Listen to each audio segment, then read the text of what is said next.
Hello friends. Corona के almost अब 1 साल से हम कोरोना को डील कर रहे हैं और कोरोना ने इंडिया में ऑलमोस्ट 1 करोड़ केसेस कर दिए हैं। वर्ल्ड वाइड इट्स 8.5 करोड़ के आसपास लोगों को कोरोना हुआ है। सो एक बहुत ही इम्पॉर्टेंट क्वेश्चन है कि क्या मुझे कोरोना दोबारा हो सकता है, री इन्फेक्शन का क्या स्कोप है। और इसमें मल्टीपल एस्पेक्ट्स हैं कि एक तो कोरोना मुझे क्या दोबारा होगा, मुझे उसके लिए अभी प्रिकॉशंस लेने हैं, कितना प्रिकॉशन लेना है, कितना रिलैक्स रहना है। और दूसरा, अभी जो वैक्सीन आ गया है तो बड़े सारे कोविड रिकवर्ड जो पेशेंट्स हैं उनका ये क्वेश्चन है या उनका कंफ्यूजन है कि मुझे कोरोना हो गया है तो क्या मुझे भी दोबारा वैक्सीन लेने की जरूरत है क्या।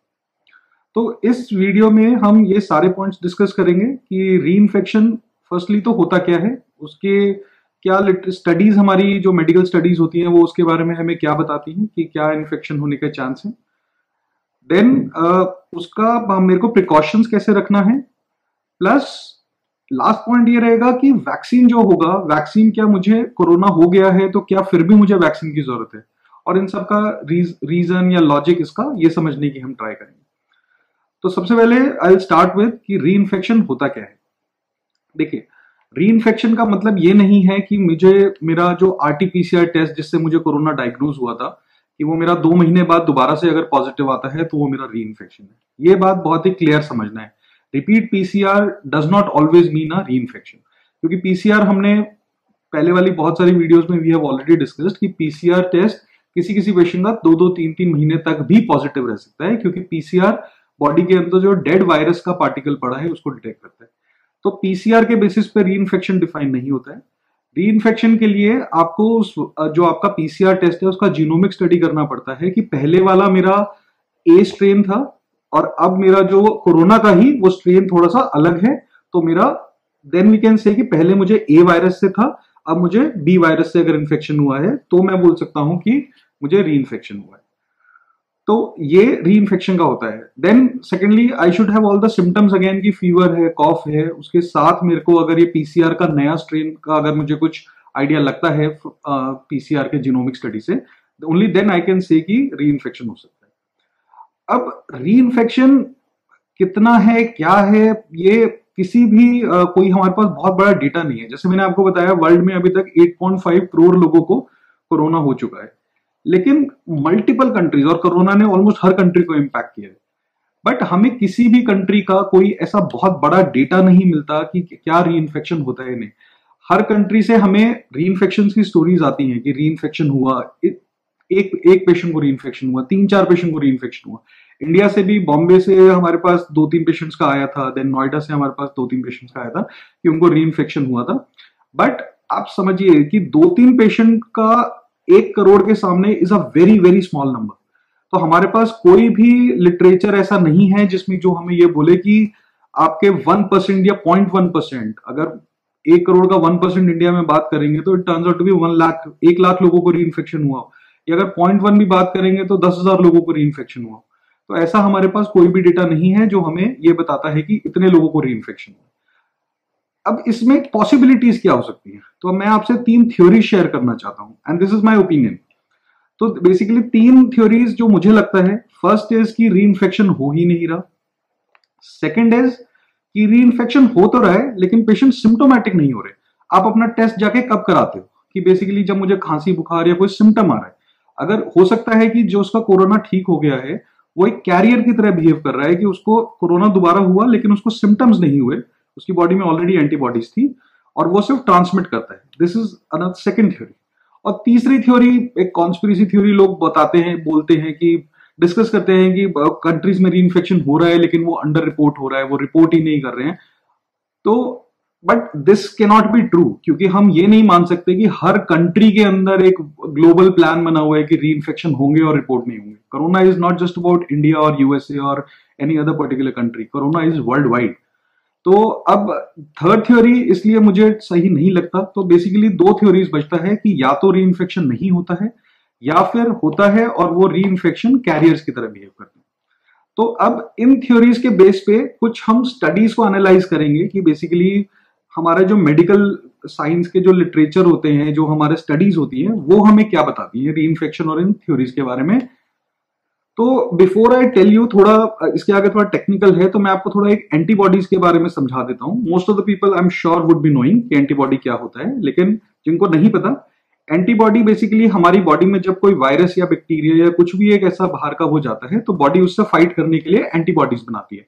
अब वो एंटीबॉडीज जो होता है वो हमारे इन्फेक्शन से लड़ने के लिए काम करता है, और एंटीबॉडीज मेरा बॉडी में परसिस्ट करता है। एंटीबॉडी दो तरह के होते हैं, आईजीएम और आईजीजी। आईजीएम होता है जो जैसे ही वायरस जाएगा इमीडिएटली बनेगा, और आईजीजी जो होता है वो लॉन्ग टर्म के लिए मेरी एंटीबॉडी जो बॉडी के अंदर परसिस्ट करेगी। तो अगर मुझे ये देखना है कि मुझे 2 महीना पहले कोई इन्फेक्शन हुआ था, तो मैं अपना आईजीजी चेक करूंगा उसका एंटीबॉडी का कि आईजीजी कंपोनेंट मेरा बढ़ा हुआ है। तो ये इंपॉर्टेंट है इसलिए समझना, क्योंकि आपको अगर मान लो जैसे मैं आगे आपको टेस्ट एडवाइस करूंगा कि अगर आपको एंटीबॉडी चेक करना है तो आप अपना स्पेसिफिकली बोलेंगे कि मुझे अपना आईजीजी एंटीबॉडी लेवल्स चेक करने हैं कोरोना के लिए। ओके, सो अब मेरी स्टडीज क्या कहती हैं, coming back to the topic. Antibodies का सबसे पहले ये समझिए कि कुछ अभी बहुत ही लिमिटेड नंबर ऑफ पेपर्स हैं जो स्टडीज हैं, उसमें एक स्टडी हमें ये कहती है कि एंटीबॉडी जो है वो 91% लोग आपकी एंटीबॉडी बनाते हैं। तो अगर मेरे को कोरोना 100 लोगों को हुआ है तो उसमें से 91% लोग एंटीबॉडी बनाते हैं, 10% का एंटीबॉडी रिस्पॉन्स नहीं आता है। तो ये फर्स्ट पॉइंट हो गया। सेकेंड जो मेरी स्टडी बोलती है वो बोलती है कि जो एंटीबॉडी बनी, कि 100 में से 90 लोगों को हमने बोला एंटीबॉडी बनी, उनमें उनकी antibody over the period of 4-6 months उनके लेवल्स धीरे धीरे कम हो जाते हैं। कि अगर आज मेरी एंटीबॉडी, फॉर एग्जांपल आज कोरोना हुआ, उसके 1 महीने बाद मैंने अपना आईजीजी देखा, तो 1 महीने के बाद मैंने देखा कि आईजीजी मेरा सपोज 100 लेवल पे है। 1-2 महीने के बाद, 1-2 महीने के बाद मैं देखता हूँ वो 80 हो गया है, फिर 60 हो गया है, फिर 40 हो गया। तो जो स्टडीज बोलती है, हम कहते हैं 4-6 मंथ्स तक पेशेंट की एंटीबॉडी रिस्पॉन्स बहुत अच्छा मिलता है ब्लड के अंदर जो चेक करते हैं, लेकिन 4-6 मंथ्स के बाद ये एंटीबॉडी डिके होनी स्टार्ट हो जाती है। तो इन दो थ्योरीज, इन दो स्टडीज के बेसिस पे जो साइंटिस्ट प्रेडिक्ट करते हैं वो ये बोलते हैं कि 4-6 मंथ्स तक कोरोना दोबारा होने का चांस बहुत कम होता है। 6 मंथ्स के बाद होगा कि नहीं होगा इसका डेटा एक्चुअली अभी पता चलेगा धीरे धीरे, क्योंकि कोरोना एक बहुत ही नया बीमारी है। अगर इंडिया में जैसे मई जून में फर्स्ट पीक हमारा जो बहुत ज्यादा पीक किया था, दिसंबर से अभी 6 महीना ही हुआ है, तो वो 9 मंथ्स के बाद कैसे बिहेव करेगा, 12 मंथ्स के बाद कैसे बिहेव करेगा, ये टाइम कैन ओनली टेल। ये प्रिडिक्ट करना अभी के लिए इम्पॉसिबल है। बट साइंटिस्ट ये मानते हैं कि 4-6 मंथ्स तक कोरोना का री इन्फेक्शन होने का चांस कम है। ध्यान रखना है कि आई एम सेइंग कम है, इट इज नॉट जीरो। ऐसा नहीं है कि नहीं हो सकता। हमारे पास केस रिपोर्ट्स हैं कि इस बंदे को कोरोना 4 महीने बाद दोबारा हो गया, ठीक है, कंफर्म्ड री इन्फेक्शन के रिपोर्ट्स हैं, लेकिन वो रिपोर्ट्स इतने ज्यादा नहीं है कि हम ये बोलें कि बहुत सारे लोगों को दोबारा हो रहा है। तो अब इसका प्रैक्टिकल इंप्लीकेशन क्या होगा कि अगर आपको कोरोना हुआ है पिछले कुछ टाइम में, पिछले महीने या 6 महीने पहले या 4 महीने पहले, तो आप अपने एंटीबॉडी लेवल्स चेक करा सकते हैं। एंटीबॉडी चेक कराने का, antibody is not a very costly test, वो 1200-1300 रुपए का एक नॉर्मल ब्लड टेस्ट की तरह होता है। एंटीबॉडी गले से जैसे पीसीआर टेस्ट होता है वैसे नहीं होता, it's a plain blood test. Antibody test के बाद आपको कोई क्वारंटीन या आइसोलेशन होने की जरूरत नहीं होता, क्योंकि वो आपको वायरस नहीं बता रहा, वो आपको वायरस के डिफेंस बता रहा है कि अब आपके बॉडी में वायरस से लड़ने की एक एबिलिटी है। तो उसके लिए ना आपको आइसोलेशन होना है ना क्वारंटीन होना है। Then antibody, in my advice, कि जैसे ही आपका कोरोना हुआ, आपको 1 महीना हो गया है, अब आप रिकवर हो गए हैं, उसके बाद आप अपना एंटीबॉडी लेवल्स चेक कराइए देखने के लिए कि क्या आपके अंदर एंटीबॉडी बनी है। उसके बाद you can check it like every second month और थर्ड मंथ कि मेरे एंटीबॉडी के अब लेवल्स क्या जा रहे हैं, कि आज मेरी एंटीबॉडी सपोज 1 महीने बाद 100 था, 2-3 महीने के बाद क्या वो 100 है या वो 80 हो गया या 70 हो गया, कैसे वो मेरा डिक्लाइन कर रहा है। अभी हमारे पास कोई एक फिक्स लेवल नहीं है कि इस लेवल के नीचे एंटीबॉडी आने के बाद वो मेरा काम करना बंद कर देगा, ऐसा कुछ नहीं है। तो अगर लेवल्स जैसे आपके 100 से 20 भी रह जाएंगे तो ऐसा पैनिक नहीं होना, but we have to take precautions. So अब कोरोना पेशेंट का अब नेक्स्ट है कि क्या मेरे को कोरोना हो गया, मैं रिकवर हो गया, तो क्या मैं प्रिकॉशन लेनी बंद कर सकता हूं कि री इन्फेक्शन नहीं हो रहा तो इसका मतलब मुझे प्रिकॉशन लेने की जरूरत नहीं है। दिस इज नॉट ट्रू, क्योंकि अभी हमें री इन्फेक्शन के बारे में 100% नहीं पता। देन हमें ये नहीं पता कि क्या आप कैरियर हो सकते हो, कि आपको तो मे बी ना हो क्योंकि आपकी बॉडी में शायद एंटीबॉडी है, लेकिन आप कोरोना एक्वायर करके किसी दूसरे बंदे को जरूर दे सकते हो। तो इसलिए प्रिकॉशंस लेना is must for you and your family and for your community. तो हमें मास्क भी पहनना है, इन्फेक्शन होने के बाद सोशल डिस्टेंसिंग भी रखनी है, लेकिन मेंटल स्ट्रेस डेफिनेटली आपका कम हो जाता है कि मेरी बॉडी में अगर एंटीबॉडीज चल रही है। तो this was all thing about reinfection. Now the next part of this video, and जो आज की डेट में बहुत ही रेलिवेंट चीज है और बहुत सारे लोगों के क्वेश्चंस हैं कि वैक्सीन का कैसे करेंगे। अब री इन्फेक्शन का status we don't know, most likely 4-6 महीने तक नहीं होना है, तो क्या फिर भी मुझे वैक्सीन की जरूरत है? मेरी बॉडी में तो एंटीबॉडी ऑलरेडी चल रही है, तो मुझे फिर वैक्सीन की क्या जरूरत है? तो इसमें मैं आपको एक एग्जाम्पल के साथ समझाना चाहूंगा। हमें ये चीज ध्यान रखना है कि एंटीबॉडी जो स्टडीज कहती हैं वो 4-6 महीने में धीरे धीरे डिके होती है। आगे का अभी हमारे पास डेटा नहीं है, तो वी कैन नॉट एक्चुअली से। बट एक एग्जाम्पल से बात करते हैं कि सपोज मैं दिल्ली से एक मनाली जा रहा हूँ, 500 किलोमीटर दूर में कहीं जा रहा हूँ। मैंने आज देखा है मेरी कार के अंदर मेरा पेट्रोल है। अब मैं यहां से चंडीगढ़ पहुंचा हूं, मेरी गाड़ी के अंदर पेट्रोल कम हो गया है। फिर मैं उसके आगे थोड़ा 100 किलोमीटर और आगे गया, मेरी गाड़ी का पेट्रोल और कम हो गया। तो मेरे लिए क्या एडवाइजेबल होगा कि मैं अपना एंड तक अपना उसी पेट्रोल में काम चलाऊं, या बीच में जहां मुझे पेट्रोल पंप दिखे मैं अपना फ्यूल रिफिल करा लूं? तो एक बहुत ही बेसिक एग्जांपल था, लेकिन इसको एंटीबॉडी से समझने की ट्राई कीजिए कि आज मेरे को कोरोना हुआ, मेरी बॉडी में एंटीबॉडी रिस्पॉन्स बहुत अच्छा बना। अब वो जो अच्छा रिस्पॉन्स मेरा बना है, बट मुझे पता है ग्रेजुअली वो धीरे धीरे धीरे करके कम होने लगेगा। इसके बीच में अगर मैं एक वैक्सीन का बूस्ट लेता हूं, अगर वैक्सीन लूंगा तो मेरी एंटीबॉडीज फिर से ऊपर जाएंगी।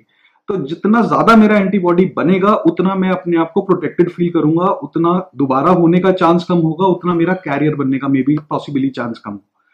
तो इससे हमें ये क्लियर है कि, और जितने भी WHO, CDC या जितने भी जैसे US UK में वैक्सीन ड्राइव स्टार्ट हो गया है, वहां पर भी सेम रिकमेंडेशन है कि जिसको कोरोना हुआ भी है उसको भी वैक्सीन लेना है, उसको भी अपने दोनों डोज लेने हैं, उसको भी अपना फुल डोज या फुल कोर्स अपना वैक्सीन का कंप्लीट करना है। और इसका रीजन बहुत ही सिंपल है कि मेरे को अपना एंटीबॉडी जो मेरा विद टाइम धीरे धीरे डिक्लाइन कर रहा है, उसको मुझे वापस से अपना वैक्सीन लगा के बूस्ट करना है। And again again again I am repeating, vaccine is a very safe thing. Vaccine के अभी तक जितने भी फेज 3 ट्रायल्स हुए हैं उसमें साइड इफेक्ट्स नहीं है। आपको सुनने में जरूर आएगा कि अरे एक पेशेंट को ये प्रॉब्लम हो गया था, एक पेशेंट को एलर्जी हो गया था, क्योंकि कोरोना का एक भी negative news spreads like wild fire. वो आपको ये नहीं बताएंगे कि 10 लाख लोगों से ज्यादा को वैक्सीन लग चुका है। यूके में ही मोर देन 5-7-8 लाख लोगों को वैक्सीन लग गया है, और उनमें से इतने सारे लोगों को कुछ भी साइड इफेक्ट या कोई कॉम्प्लिकेशन नहीं हुआ। 10 लाख में से अगर किसी एक बंदे को अगर कुछ साइड इफेक्ट होता है, तो वो हर पॉसिबल दवाई का या हर पॉसिबल कोई भी आप डिस्प्रिन की गोली खा रहे हो या कोई भी आप टैबलेट खा रहे हो, उसका possibly 1 in 1 lakh side effect हो सकता है। तो हमें ऐसी एक पर्टिकुलर केस की न्यूज से नहीं डरना। अगर किसी को बहुत ज्यादा साइड इफेक्ट्स हो रहे होंगे, कि सपोज 1 लाख में से मैं कहता हूँ बहुत ज्यादा नहीं, 1000 लोगों को भी अगर कुछ नुकसान वो वैक्सीन कर रहा होगा, तो वो वैक्सीन के जो कंट्रोलिंग बॉडीज होते हैं, जो गवर्नमेंट्स होते हैं, जो हॉस्पिटल्स हैं, साइंटिस्ट हैं, वो उस वैक्सीन को अपने आप ही विड्रॉ कर लेंगे। तो vaccine is a very very very safe thing. Vaccine लेने से पहले, आज की डेट से पहले हमने कभी नहीं सोचा चोट लगती है, टेटनस लगवाते हैं बच्चों को, हम हर महीने ऑलमोस्ट एक वैक्सीन लगवाते हैं। तो वैक्सीन का हमने आज तक कभी कोई इतना हुआ या एप्रीहेंशन नहीं बनाया है। तो आई होप कि इस वैक्सीन के लिए भी will not be worried. Everybody should be vaccinated when they get a chance, and vaccine is the only way to stop this pandemic. And for the final time I'm saying, corona recovered patient को भी vaccine वैसे ही लेना है जैसे एक non corona positive लेगा, ताकि हमारा एंटीबॉडी रिस्पॉन्स ज्यादा से ज्यादा बन सके। I think, thank you, this is all for this side. But vaccine is the cure of this pandemic, ये हमें हमेशा ध्यान रखना है।